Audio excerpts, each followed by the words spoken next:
Another breaking news story that we're following right now concerning Arizona's largest power company.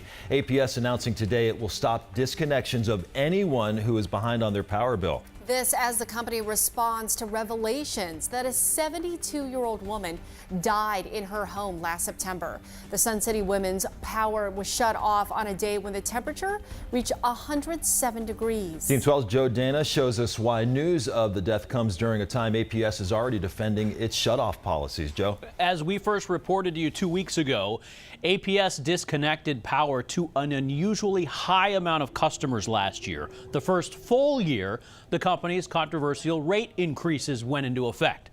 Now, the company maintains its rate hike was not the cause of so many people not paying their bills.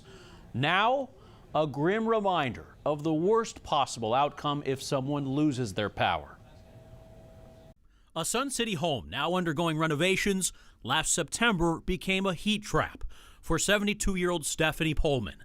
The retiree on a fixed income of $1,000 a month was struggling to pay her electricity bills. State documents show Pullman owed $176 to APS. In good faith, she paid most of it on September 5th, $125. But 2 days later, APS shut off her electricity anyways. You can't shut off someone's electric at 107-degree temperature on an elderly woman. That's Stephanie's daughter speaking to 12 News by phone Thursday after the Phoenix New-Times broke the story about the tragedy. The county medical examiner concluding heat exposure was a contributing cause of death to Pullman, who had cardiovascular disease and diabetes. After her death, Pullman's family contacted APS demanding answers. And I stated, so for $51, you ended my mother's life.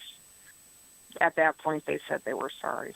Not one more person should ever die because they owe $51 to a utility monopoly. Consumer advocate Stacey Champion argues APS's rates are unjustifiably high and is pushing to require utilities to withhold shutoffs altogether during summer months. CEO Don Brandt declining to answer questions at 12 News today. Instead, a customer service employee presenting this video on Twitter.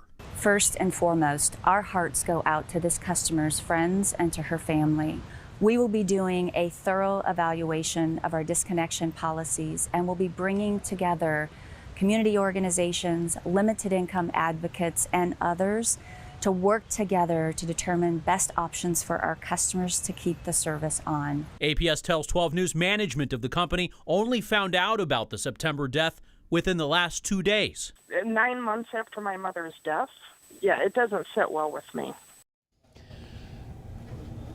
Corporation commissioners regulate utility companies. Today, they are calling for an investigation into the events before and after Pullman's death. The commission just voted yesterday not to roll back APS rate hikes. The next time APS rates are scheduled to be reviewed is next year.